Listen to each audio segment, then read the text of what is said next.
انسان پیدا ہوتا ہے اور اسے کسی اور جیسا بنانے کی کوشش شروع ہو جاتی ہے، لیکن کتنی بھی کوشش کر لی جائے انسان کو چیز میں ڈھالنے کی، انسان کے اندر ایک شعوری مقام ہمیشہ موجود رہتا ہے جو اس کے خلاف بغاوت کرتا رہتا ہے۔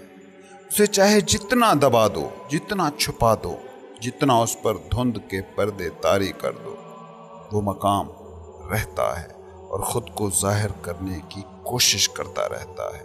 اس دنیا میں انسان میں جو بھی اضطراب ہے وہ ہے کیا؟ وہ یہی تو ہے کہ اس کے اندر کوئی اور ہے جو اپنا اظہار کرنا چاہتا ہے، مگر انا اور دماغ کو کسی اور طرح ہونے، کسی اور طرح سے اظہار کی تربیت ملی ہوئی ہے۔ یہی شعور اور انا کی جنگ ہے کہ جو انسان کو ہمیشہ مضطرب رکھتی ہے۔ کبھی آپ نے غور کیا ہے کہ ہمارے سارے تعلق، ہمارے سارے رشتے ایک وقت تک بہت شاندار رہتے ہیں، لیکن جلد ہی وہ بوجھ بن جاتے ہیں۔ کیوں؟ کیونکہ ہم انسانوں سے مشینوں جیسے رویے کی توقع رکھتے ہیں۔ مشین ہمیشہ ایک ہی رویہ دکھا سکتی ہے، لیکن انسان ہمیشہ ایک ہی طرح سے بیہیو کرے گا، یہ ممکن ہی نہیں ہے۔ ہاں، انسان صوفی ہو جائے، انلائٹن ہو، روحانی طور پر بیدار ہو جائے، کائنات میں موجود وننس کو دیکھ لے، مینیفیسٹیشن اور انا کے سراب کو سمجھ جائے، تو اس کا رویہ ہمیشہ یکساں ہوتا ہے۔ کیوں اس کا رویہ یکساں ہو سکتا ہے؟ اس کی وجہ یہ ہے کہ وہ ہر چیز کے ساتھ تعلق محسوس کرتا ہے اور ہر چیز سے لا تعلق بھی رہتا ہے۔ اس بات کو سمجھیں کہ آپ کے رشتے ناتے، دوستیاں، دشمنیاں آپ کے دماغ کے، آپ کی انا کے تراشے ہوتے ہیں۔ آپ کے کانشیسنس کا اس سے کوئی تعلق نہیں ہوتا۔ کانشیسنس، شعور تو بس ایک اویئرنیس ہے، ایک نوئنگ ہے، ایک سب کچھ دیکھ رہا non physical, naan local phenomena ہے۔ کانشیسنس تو صرف دیکھ رہی ایک چیز ہے، ایک حضوری، ایک آبزرور، ایک مشاہدہ کار۔ تو صوفی کا رویہ تو ہر وقت ایک ہو سکتا ہے، مگر عام انسان جسے انا چلاتی ہے، وہ کسی بھی رشتے اور کسی بھی تعلق کو بہت جلد بوجھ میں بدل دیتا ہے، کیونکہ وہ ہر انسان سے ہمیشہ ایک ہی جیسے رویے کی توقع رکھتا ہے۔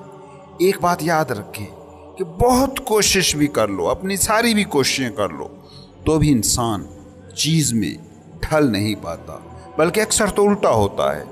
دیکھتے ہو جن بچوں کو کچھ خاص طرح بنانے کے لیے ان پر بہت زیادہ سختی کی جاتی ہے، وہی اکثر باغی بن جاتے ہیں۔ ہاں، انسانوں نے بڑی چالاکی سے لوگوں کو مولڈ کرنے، انہیں خاص طرز میں ڈھالنے کے لیے بہت سے سائنٹیفک قسم کے ادارے بنا لیے ہیں، مگر یہ سارے ادارے، جس میں فیملی، تعلیمی نظام، حکومتیں شامل ہیں، مل کر بھی کانشیسنس کے دیے کو بجھا نہیں سکتے۔ اس کا ایک نتیجہ ہی منطقی ہے، اور وہی نکلتا ہے کہ انسان دوہری شخصیت، ڈوئل پرسنالٹی بن جاتا ہے۔ وہ باطن میں کچھ اور رہتا ہے اور باہر ایکٹنگ کچھ اور کرتا رہتا ہے، اور یہ جنگ مسلسل اس کے اندر جاری رہتی ہے۔ اور اس کا ایک بڑا ہی حیرت انگیز پہلو بھی ہے، جس کی طرف عموماً ہماری نظر نہیں جاتی۔ آپ کسی کو کچھ خاص طرز کا بنانا چاہیں اور بنانے میں کامیاب ہو جائیں تو اس میں آپ کی دلچسپی ہی نہیں رہ جاتی۔ کتنی حیرت کی بات ہے کہ جس بچے کو ڈرا دھمکا کر تم مکمل مطیع بنانے کی کوشش کرتے ہو، وہ اگر مکمل مطیع بن جائے تو اسی بچے میں تمہاری دلچسپی سب سے کم ہوتی ہے۔ جو بیوی تمہاری خواہش کے پیمانے پر پوری اتر جائے، اسی سے تمہارے تعلق میں سرد مہری شروع ہو جاتی ہے۔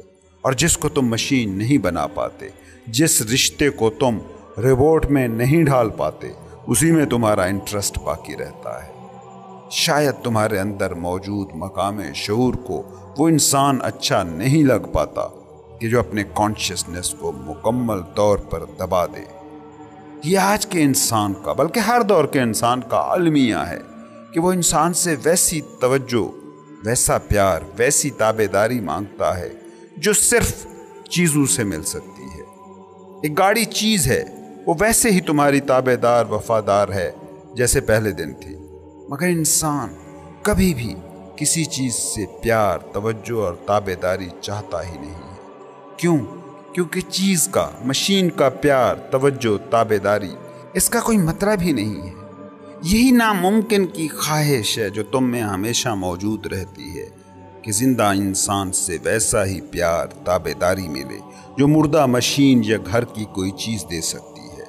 لیکن چیز وہ پیار، وہ توجہ، وہ تابعداری دے دیتی ہے، مگر اس سے نہ تو پیار ہوتا ہے، نہ اس کے پیار کی قدر ہوتی ہے۔ اب کیا یہ عجیب بات نہیں کہ تم انسان کو مشین میں ڈالنا چاہتے ہو تاکہ اسے پیار کر سکو، اور مشین جب وہ بن جائے گا تو اس سے تم پیار کر نہ سکو گے۔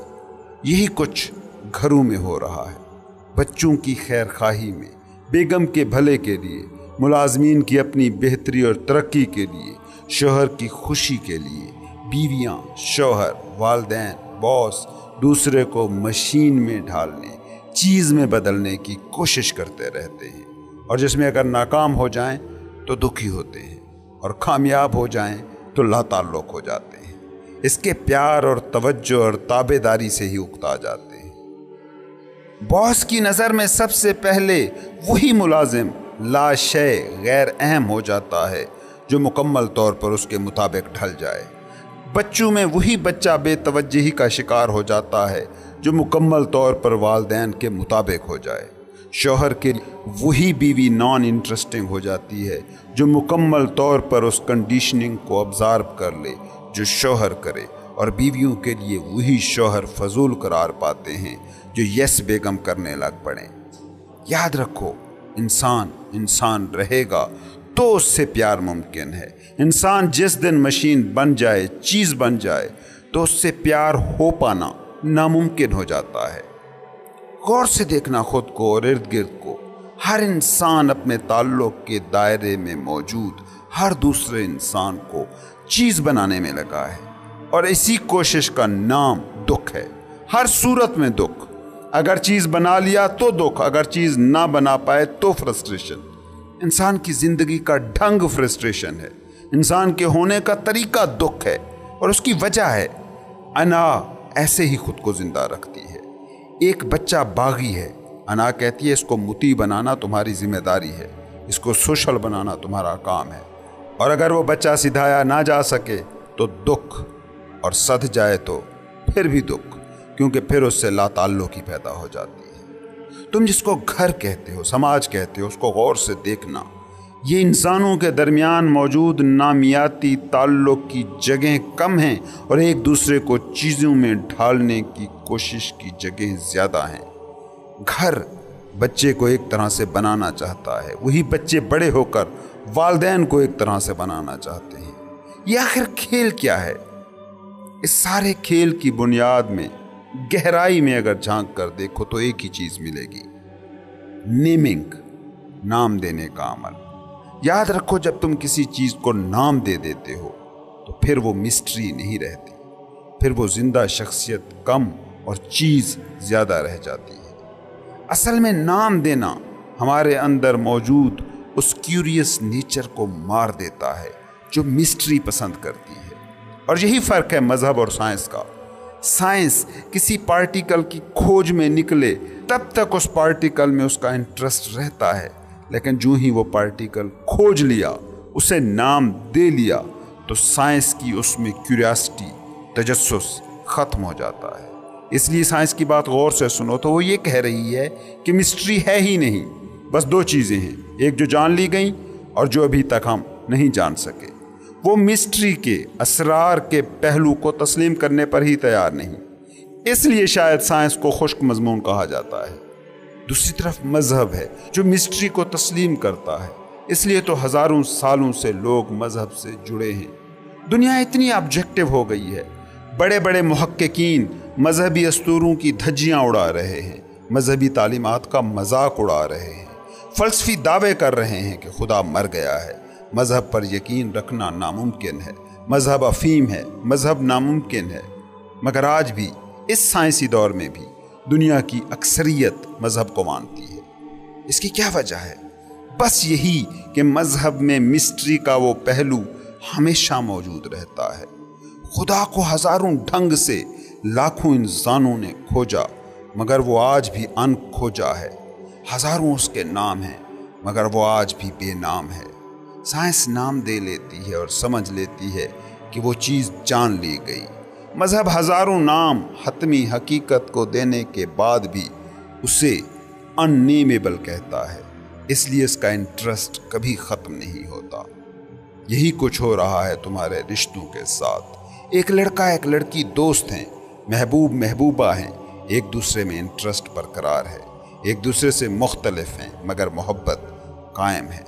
کوئی کسی جیسا ہونے کے چکر میں نہیں، اس لیے تعلق میں گرمی موجود ہے۔ مگر انہی دو انسانوں کی شادی ہو جاتی ہے، تعلق کو نام مل جاتا ہے، تو اس تعلق میں ساری گرم جوشی، سارا پیار مر جاتا ہے۔ کیوں؟ کیونکہ اب رشتوں کو نام مل گیا ہے۔ یہی تمہارے ہر تعلق کی کہانی ہے۔ تم تعلق کو جب نام دے لیتے ہو تو پھر انسان سے ڈیل کرنا چھوڑ دیتے ہو، پھر ایک چیز سے ڈیل کرتے ہو، ایک نام سے ڈیل کرتے ہو۔ اصل میں اس بات کو سمجھو کہ ہم چیزوں کو نام دیتے ہی اسی لیے ہیں کہ جاننے کے کشٹ سے بچ جائیں۔ تمہارے ساتھ کمرے میں ایک مکمل طور پر اجنبی موجود ہو تو تم کتنے سنبھلے رہتے ہو، لیکن جب وہ بندہ اپنے تعارف میں تمہیں اپنا نام، اپنی قومیت، اپنا مذہب، اپنی ذات، برادری، فرقہ، نسل بتا دے، چند لیبل گنا دے، تو پھر وہ سنبھلنا ختم ہو جاتا ہے۔ پھر تم کہتے ہو کہ وہ شخص جان لیا گیا۔ کیا ایک انسان جو امکانات کے ایک نام مختتم سلسلے کا نام ہے، وہ بس انہی چند لیبل سے جانا جا سکتا ہے؟ کبھی پوچھو خود سے یہ سوال کہ جن لوگوں کو تم جانتے ہو، کیا واقعی تم انہیں جانتے ہو؟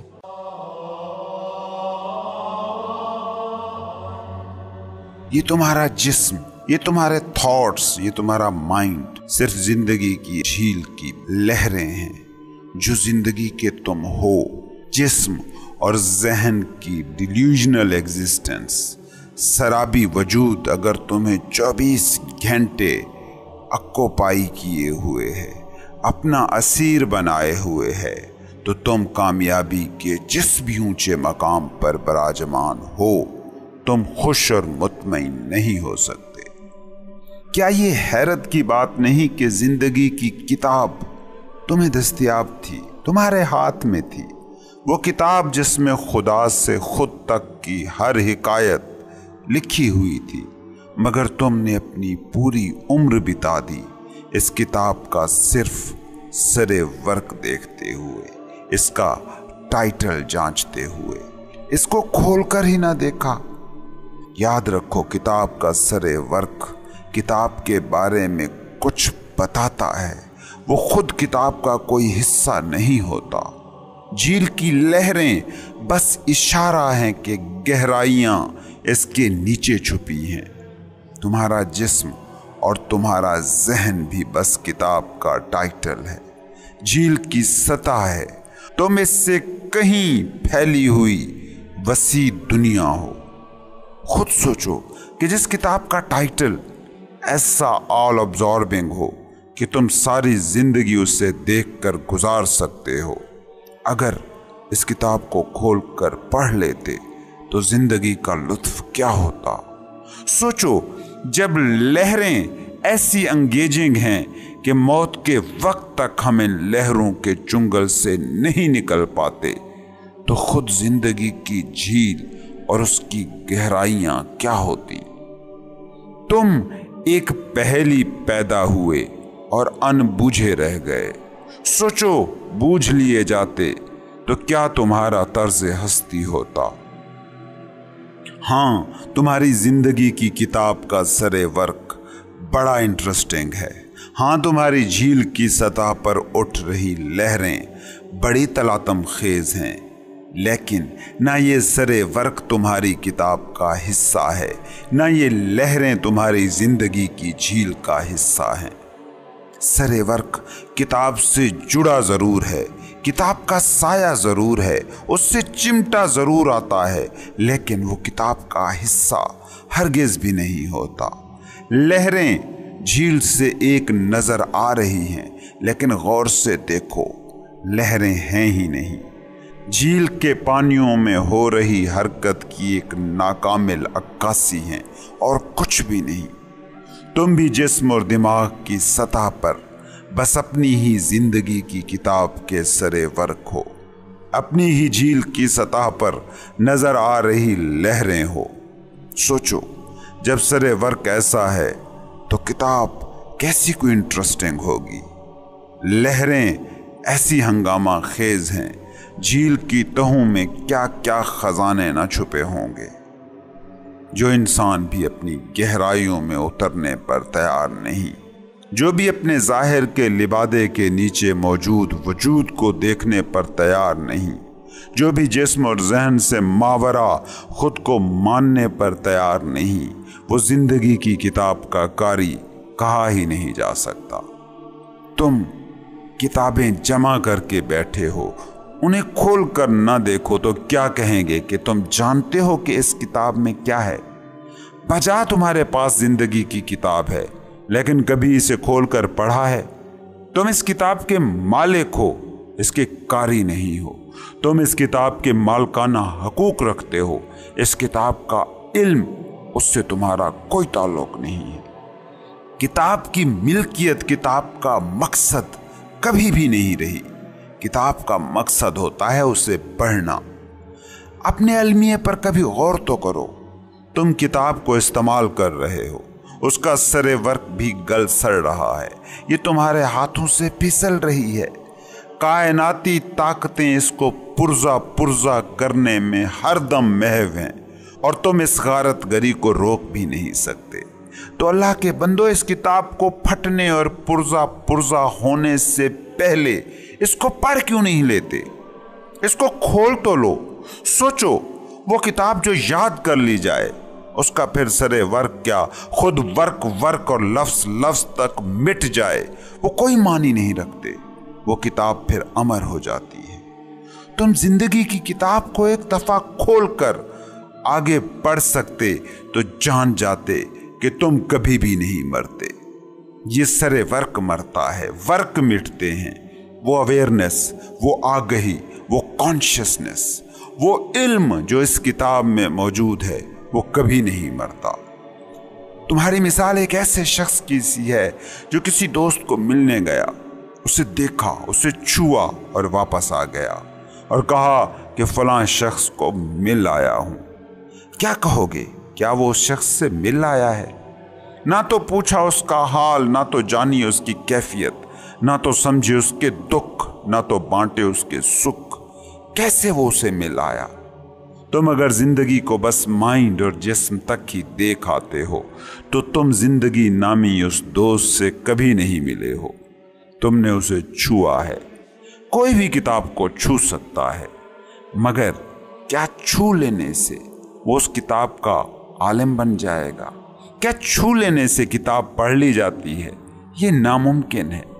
याद रखो, किताब तुम्हें जब छूती है तो तुम नहीं रहते और ना किताब रहती है। किताब का इल्म तुम में ऐड हो जाता है और किताब का वजूद गैर जरूरी हो जाता है। दोनों, बंदा और किताब, नहीं रहते बल्कि एक हो जाते हैं। दुई मिट जाती है। मेंटल स्ट्रक्चर्स और फिजिकल फॉर्म से मावरा जिंदगी को कभी तुम छुओ तो बैठकर जिंदगी को फिर डिफाइन नहीं करते फिरोगे। फिर तुम लोगों को बायोलॉजिस्टों की तरह बताते ना फिरोगे कि जिंदगी क्या है। फिर तुम माहिरीन नफ्सियात की तरह डिफाइन न करते फिरोगे कि जिंदगी क्या है। फिर कोई तुमसे पूछेगा कि जिंदगी क्या है तो तुम्हें कुछ बोलना ही नहीं पड़ेगा। तुम खुद जिंदगी की डेफिनेशन हो जाओगे। देखते हो नबियों को, सूफियों को, फकीरों की जिंदगियों को। ये लोग जिंदगी की डेफिनेशंस नहीं देते थे, ये खुद जिंदगी थे। ये बज़बान खुद कह रहे होते थे, जिंदगी पूछते हो हमें देख लो। तुम्हें पता है कि तुम मौत से क्यों डरते हो? क्योंकि किताबे जिंदगी को संभाले बैठे ये सोच रहे हो कि ये फट ना जाए। ओ भाई, जितना भी संभाल लो ये फट कर रहेगी। तुम मर कर रहोगे, जितने भी साल जी लो तुम मिटने वाले ही हो। तुम इस खौफ से मावरा हो सकते हो अगर इस संभाली गई किताब में मौजूद इल्म को हासिल कर लो। इस किताब में मौजूद इल्म को जानते ही तुम इस किताब की हिफाजत के बोझ से आज़ाद हो जाओगे। फिर ऐसा नहीं होगा कि तुम्हारा जिस्म मरेगा नहीं, तुम्हारे जहन की मौत ना होगी। इनको तो फना होना ही होना है, क्योंकि जो तुमने इकट्ठा किया है वो तो बिखर कर ही रहेगा, लेकिन तुम नहीं मिटोगे, क्योंकि तुम ये किताब का सरे वर्क नहीं थे। तुम तो इसके अंदर मौजूद इल्म थे जो तुमको मिल गया। झील की जब लहरें खत्म होती हैं तो झील मिटती नहीं है, झील का झूठ मिट जाता है और हकीकत रह जाती है। लहरें झील का झूठ हैं, सरे वर्क किताब का अक्स है। तुम्हारा जिस्म और दिमाग तुम्हारा एक शराब है और कुछ भी नहीं।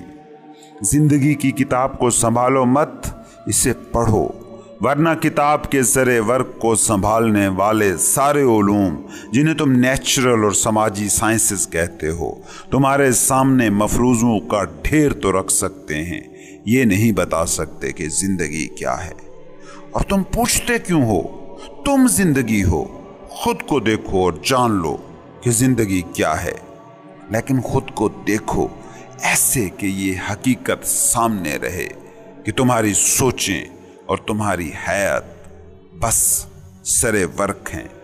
तुम इस सरे वर्क के नीचे छुपी जिंदगी की किताब हो। ये सरे वर्क तुम होकर भी तुम नहीं है।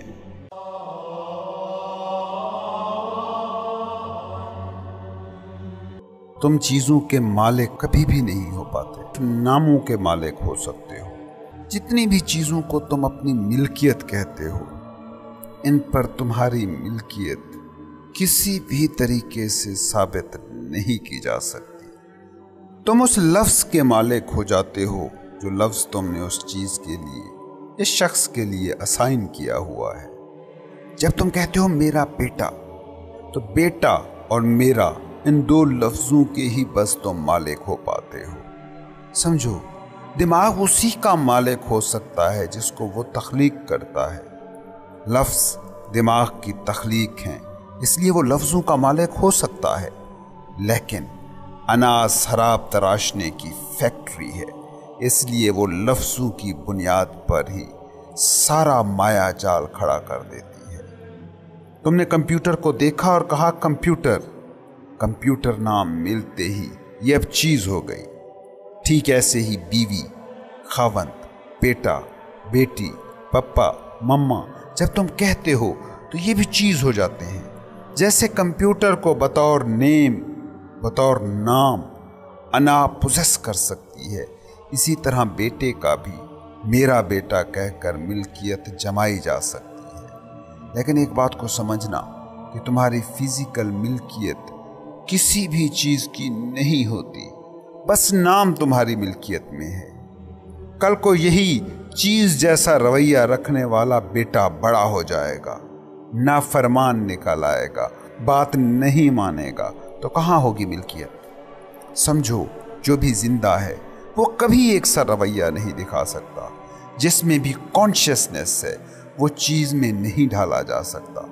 इसलिए तो तुम सदियों से रूल बना रहे हो, दस्तूर ढाल रहे हो, कायदे बना रहे हो, फिर भी चीखते रहते हो शागिर्द नाफरमान हो गए हैं, औलाद बागी हो गई है, समाज अनार्किक हो गया है। तुम जितने ज़्यादा असूल कायदे बनाकर जिंदगियों को चीज़ों में ढालने की स्कीमें बनाओगे, रिएक्शन भी उतना ही स्ट्रांग होगा। और तुम ही नहीं, हर दौर में यही किया गया है। हर दौर के उस्ताद शिकवा करते रहे हैं कि अब शागिर्द पहले जैसे फर्मा बरदार नहीं रहे, अब औलाद पहले जैसी मुती नहीं रही। कोई भी दौर ऐसा नहीं आया जब ये शिकवा ना किया गया हो। तुम कभी अपनी रिवायात को मारूजी अंदाज से परखने की कोशिश तो करो।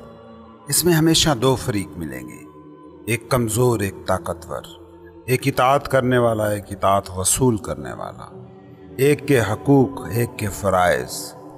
औलाद, माँ बाप उस्ताद शागिर्द, पीर मुरीद, मुक्तदी, इमाम, अवाम, हुक्मरान, सारी रिवायतें ताकतवरों को तहफ़्फ़ुज़ देंगी और कमज़ोरों से इताअत मांगेंगी। सारी रिवायतें लोगों को चीज़ों जैसा बनाकर उनका प्यार, उनकी इताअत, उनकी ताबेदारी पाना चाहती हैं, मगर कभी ये रिवायतें कामयाब नहीं हुई हैं। इसलिए हमेशा ये शिकवे गिले जारी रहते हैं। इस बात को जब तक समझा नहीं जाएगा कि बेटे की, शागिर्द की, रियाया की मिल्कियत हो सकती है, बिल्कुल वैसे ही जैसे कंप्यूटर की, कुर्सी की, पियानो की मिल्कियत हो सकती है, मगर जिंदगी की मिल्कियत कभी नहीं हो सकती। तुम बच्चों को जनने वाले ज़रूर हो, मगर उनकी ज़िंदगी के मालिक नहीं हो। ये तुम्हें वहम हो गया है कि तुम किसी के मालिक हो सकते हो, और अगर तुम किसी के मालिक हो जाओगे तो जान लेना वो ज़िंदा चीज़ नहीं है, फिर वो कंप्यूटर, कुर्सी, पियानो में ढल गई है। बल्कि हकीकत तो इससे भी आगे सफ़र करती है। ज़िंदगी की मिल्कियत नहीं हो सकती, और मैटर की, मादे की भी मिल्कियत नहीं हो सकती। मेरा मकान, मेरा कंप्यूटर, मेरी कुर्सी, मेरी गाड़ी, और से देखना, ये भी मेरी चीज़ें नहीं हैं। सोचो, तुम नहीं थे तब भी ये मकान था, चाहे इस शक्ल में ना सही, मगर मैटर की शक्ल में तो था ही। और आप नहीं होंगे तो भी ये मकान रहेगा, और जिसे तुम मेरा बेटा, मेरी बेटी, मेरा खामन, मेरी बीवी कहते हो, उस पर भी तुम्हारी मिल्कियत की नेचर को गौर से देखना। क्या उसमें दौड़ रही जिंदगी तुम्हारी इजाज़त से दौड़ रही है जो तुम उसके मालिक बन गए हो? क्या उसका दिल तुम्हारी इजाज़त से धड़क रहा है? क्या उसकी सांसें तुमसे पूछकर चल रही हैं? और कल को इनमें से कोई मर रहा होगा तो तुम्हारी इजाज़त से वो सांस रुकेगी? नहीं, मिल्कियत के लफ्ज़ हैं तुम्हारे पास। कोई भी चीज़ तुम्हारी मिल्कियत असल में है ही नहीं। कभी कोई अपने मरते बेटे को ये कह सकता है कि तू बड़ा नाफरमान है, मेरी इजाज़त के बगैर मरने लगा है? तो जिसकी सांस तुम्हारी मिल्कियत नहीं, उसको बतौर नाम तो तुम अपनी मिल्कियत कह सकते हो, मगर वो हकीकत में तुम्हारी मिल्कियत नहीं हो सकता। याद रखो, नेचर किसी की भी मिल्कियत को नहीं मानती, और चीज़ें कि जिनकी मिल्कियत का धोखा ज़्यादा गहरा होता है, वो भी हमारी मिल्कियत को नहीं मानती हैं। मेरा कंप्यूटर मेरा कैसे हुआ जब इसके लूहे को जंग मेरी इजाज़त के बगैर खाए जा रहा है? मेरा मकान कैसा मेरा मकान अगर उसके खंडर बनने का सफ़र मेरे कंट्रोल में नहीं? मिल्कियत शराब है, लेकिन अना नामों के ज़रिए इस एहसास कमतरी को पूरा करती है। नाम के साथ तुम किसी भी पीस ऑफ लाइफ को चीज़ बनाते हो, और जहाँ भी चीज़ होगी उसकी मिल्कियत का तसव्वुर ज़रूर होगा। शाख का एक सिरा है चीज़ और दूसरा सिरा है मिल्कियत। जहाँ भी मिल्कियत होगी चीज़ होगी। जहाँ किसी ने कहा मेरा या मेरी, वहाँ मिल्कियत तख्लीक हो गई, और इसी मिल्कियत से जुड़े हुए हैं तुम्हारे सारे दुख, तुम्हारे सारे सुख। किसी का बच्चा रो रहा है तो सर में दर्द हो रहा है, मेरा बेटा रोया तो दिल में दर्द उठा। किसी का मकान गिरा तो परवाह ही नहीं, मेरा मकान गिरा तो दिल टूट गया। किसी का बिजनेस डूब गया, किसी की नौकरी छूट गई, किसी की बीवी ने नाफरमानी की, किसी की औलाद नाफरमान हो गई। कुछ भी नहीं होता, मगर इन्हीं सभी चीज़ों के साथ मेरा या मेरी लगते ही तुम्हारे गम और खुशियाँ, कामयाबियाँ और नाकामियाँ तख्लीक हो गईं। आप किसी के घर के सामने बैठे हैं, कोई शख्स आता है और उस मकान को तोड़ने लगता है। तुम्हें कुछ भी तो नहीं होता, लेकिन तुम बैठे हो अपने घर के सामने और कोई आया और उस घर को तोड़ने लगा। अब क्या होता है? कैसे लड़ने मरने को तैयार हो जाते हो? किस लिए लड़ रहे हो? उस चीज़ के लिए। तो वो चीज़ तो तब भी वही चीज़ थी जब तुम दूसरे घर के सामने बैठे थे। नहीं, तुम चीज़ के लिए नहीं लड़ते, अपने दिमाग में मौजूद एक लफ्ज़ मेरा के लिए लड़ते हो। और सोचो कि जो मिल्कियतें तुम अपनी मान रहे हो, वो मिल्कियतें ही अगर शराब हैं तो उनसे जुड़े तुम्हारे दुख اور تمہاری خوشیاں، چاہے جتنے بھی پہاڑ جیسے دکھ ہوں یا عظیم ترین خوشیاں اور کامیابیاں، وہ سراب کیوں نہیں ہیں؟ فقیر کیوں تمہاری خوشیوں کو اور تمہارے دکھوں دونوں کو سراب کہتا ہے؟ کیونکہ وہ جانتا ہے کہ یہ لفظ کے سرابوں سے جڑی غیر حقیقتیں ہیں جن کا تم سے، حقیقی تم سے کوئی لینا دینا ہی نہیں۔ کسی فقیر کو غور سے دیکھنا کہ وہ عملی زندگی کے دکھوں اور سکھوں کو ایک خاص شان سے ڈیل کرتا ملے گا۔ فقیر ان دکھوں، ان سکھوں کی دنیا سے الگ نہیں ہوتا، وہ سماج سے کٹ کر جینے والا انسان نہیں ہوتا۔ وہ اس سب کو جیتا ہے مگر جانتا ہے کہ یہ دکھ، یہ سکھ، یہ مسئلے میرے ذہن پر، میری انا پر بیت رہے ہیں، لیکن میں یہ ذہن، یہ انا نہیں ہوں۔ ہاں، یہ ذہن میرا ہے، انا میری ہے، مگر یہ in it self in real ہے۔ یہ تو جھیل کی سطح پر موجود لہریں ہیں، مگر لہریں ہی جھیل تھوڑی ہیں، اور لہریں بذات ہی بھی موجود نہیں ہیں، وہ تو بس اس لیے ہیں کہ جھیل موجود ہے۔ اصل وجود تو جھیل کا ہے، لہریں تو ابھی ہیں، کل نہیں ہوں گی۔ فقیر اس مقام حقیقت سے جڑا رہتا ہے اور جھیل کی سطح پر انا کی دنیا کے سارے تقاضوں کو نبھاتا ہے، اور زیادہ خوبصورتی سے نبھاتا ہے کیونکہ ان اٹیچڈ رہتا ہے۔ کہتے ہیں غصے میں کبھی فیصلے نہ کرو اور دکھ سکھ میں کبھی وعدے نہ کرو۔ کیوں ایسا کہتے ہیں؟ اس لیے کہ غصے اور دکھ سکھ کا مطلب یہ ہے کہ آپ کسی چیز، کسی واقعے، کسی صورتحال کے ساتھ ایک ہو گئے ہیں، آئیڈینٹیفائیڈ ہو گئے ہیں۔ آپ نہیں رہے ہو، آپ پوزیسڈ ہو چکے ہو۔ تو اس حال میں جو بھی وعدہ کرو گے، جو بھی فیصلہ کرو گے، وہ تمہارا فیصلہ ہوگا ہی نہیں۔ فقیر چونکہ ڈیٹیچ رہ کر خود پر یا اپنے گھر پر یا اپنی فیملی پر بیتے ہر دکھ، ہر خوشی کو ڈیل کرتا ہے، تو وہ جو بھی فیصلہ کرتا ہے وہ درست ہوتا ہے۔ یہ جو کہا گیا ہے کہ مومن کی بصیرت سے ڈرو، وہ خدا کے نور سے دیکھتا ہے، اس کا یہی تو مطلب ہے کہ طوفان اس قطرے کو متاثر ہی نہیں کر پاتے جو قطرہ سمندر سے جڑا ہو۔ وہ خود جو خدا سے جڑا ہو، اسے کبھی واقعات متاثر نہیں کر سکتے۔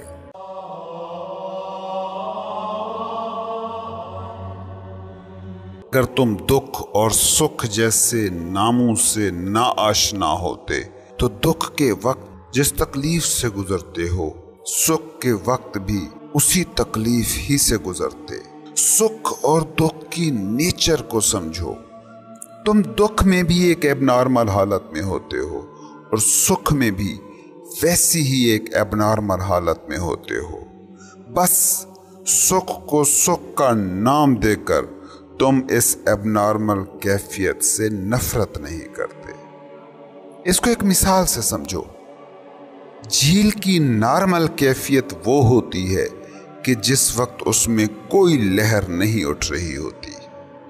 جوار ہو یا بھاٹا، یہ جھیل کی ایب نارمل حالت ہے۔ جب جھیل پر بیرونی اثر یعنی چاند کی روشنی کام کر رہی ہوتی ہے۔ جھیل کی حقیقی حالت ہے سٹلنس، جس میں نہ ابھار ہوتا ہے نہ نشیب، لہروں سے آزاد حالت، وہ حالت کہ جب جھیل آئینہ بن جاتی ہے۔ انسانی زندگی بھی بالکل ویسی ہی ہے۔ جب بیرونی حالات کے زیر اثر دماغ میں تھاٹس کی لہریں ابھر رہی ہوتی ہیں، جو تھاٹس کی نوعیت کی وجہ سے خوشی یا غم پیدا کر رہی ہوتی ہیں، تو اس وقت تمہاری ہستی کی جھیل سٹل نہیں رہتی۔ یہ نہیں ہوتا کہ جس وقت لہریں اٹھ رہی ہوں جھیل غائب ہو جاتی ہو۔ جھیل ہر وقت موجود ہوتی ہے، اور جیسے ہی لہریں تھمتی ہیں جھیل سامنے آ جاتی ہے۔ تمہارے دماغ میں اٹھ رہی لہریں بھی بالکل ویسا ہی کرتی ہیں۔ دماغ کی جھیل پر خوشی کی لہریں ہوں یا غم کی لہریں، دونوں ہی حالتوں میں آپ انہی لہروں کے ساتھ ایک ہو جاتے ہو، آئیڈینٹیفائیڈ ہو جاتے ہو، انہی لہروں کو ہی خود سمجھ لیتے ہو، اور وہ جو سٹلنس ہے، وہ جو حقیقی جھیل ہے، اس سے رابطہ کٹ جاتا ہے۔ اس بات کو سمجھو کہ لہریں بھی جھیل ہی کا حصہ ہیں، مگر ایک ایسا حصہ جو ہیں بھی اور نہیں بھی۔ لہر इन इट सेल्फ तो कोई चीज हो ही नहीं सकती। झील का पानी होगा तो लहरें उठेंगी, वरना तो लहरें उठ ही ना सकेंगी। लेकिन अगर आप इन लहरों को ही झील करार देने लगें तो इसका मतलब ये है कि अब आप एक ऐसे शराब के साथ डील कर रहे हैं जो हर चंद कहें कि है नहीं है। अना को, अनाई दिमाग को गौर से देखो, ये बिल्कुल यही करता है। ये झील की लहरों को ही खुद समझता है। ये आपकी बीइंग को, आपके शऊर को, कॉन्शियसनेस को नहीं देखता। ये बस लहरों के साथ एक होकर उन लहरों को तवाना करता है और उससे अपना वजूद साबित करने की कोशिश करता है। देखते हो तुम जब उदास होते हो तो हर थॉट उदासी को बढ़ा रहा होता है। जब तुम खुश होते हो, ऑप्टिमिस्ट होते हो, उस वक्त हर थॉट ऑप्टिमिस्टिक हो जाता है। थॉट की ये लहर जिसे आप दुख कह रहे हैं, ये थॉट की वो लहर जिसे आप खुशी कह रहे हैं, उनकी नेचर हमेशा ही एक सी होती है। उन दोनों में हमेशा ही बेचैनी होती है। कभी आपने नोट किया कि दुख में जैसे आंसू निकल आते हैं, वैसे ही एक्सट्रीम खुशी में भी आंख से आंसू बहने लगते हैं। इस बात को समझो कि खुशी का भी अपना एक दर्द होता है, सुख का भी अपना एक कांटा होता है। तुम उसके साथ ज्यादा देर नहीं रह सकते। यही तो होता है रिलेशनशिप्स के इब्तदाई दिनों में और बाद के सालों में। वही दो लोग होते हैं जो एक दूसरे के साथ जन्नत में होने की फीलिंग महसूस कर रहे होते थे, और फिर वही लोग एक दूसरे का मुंह तक देखने के रवादार नहीं रहते। कोई अच्छी नौकरी मिल जाए तो कैसा एहसास कामयाबी होता है। कोई नई गाड़ी ले आओ तो उसकी कैसी खुशी होती है। नया मकान, अपना ड्रीम हाउस मिल जाए तो कैसे खुश होते हो। लेकिन फिर क्या होता है कि कुछ अरसे बाद वो आम सी चीजें रह जाती हैं। इनसे कोई सुख, कोई खुशी, कोई कामयाबी नहीं जुड़ी रहती। इसकी वजह यह है कि दुख की तरह खुशी भी एनर्जी कंज्यूम करती है। दुख की तरह सुख भी थकाता है, बोर करता है। दुख से तो तुम भागते ही हो। नोट करना, तुम खुशी से भी भागते हो, खुशी से भी तुम उकताते हो। अगर ऐसा ना होता तो वो गाड़ी, वो मकान जिसे खरीदते वक्त तुम्हें खुशी मिली थी, वो तो अब भी मौजूद हैं, मगर तुम अब मौजूद नहीं हो। मतलब वैसे मौजूद नहीं हो जैसे उस वक्त थे। तुम्हारी अना दुख के साथ ही नहीं, खुशी के साथ भी ज्यादा देर नहीं रह सकती, क्योंकि ज्यादा देर रह जाए तो बचे ही ना। तुम दुख के साथ भी ज्यादा देर तक बगैर भागे रह लो तो तुम सूफी हो जाते हो, और तुम खुशी के साथ भी बगैर भागे रह जाओ तो रूहानी बेदार हो जाते हो। बेदार होने का मतलब बस ये जान लेना है कि ये मैं नहीं हूँ, ये लहर, ये ज्वार भाटा मैं नहीं हूँ। मैं वो झील हूँ जिसमें ये गम और खुशी की लहरें उभर रही हैं।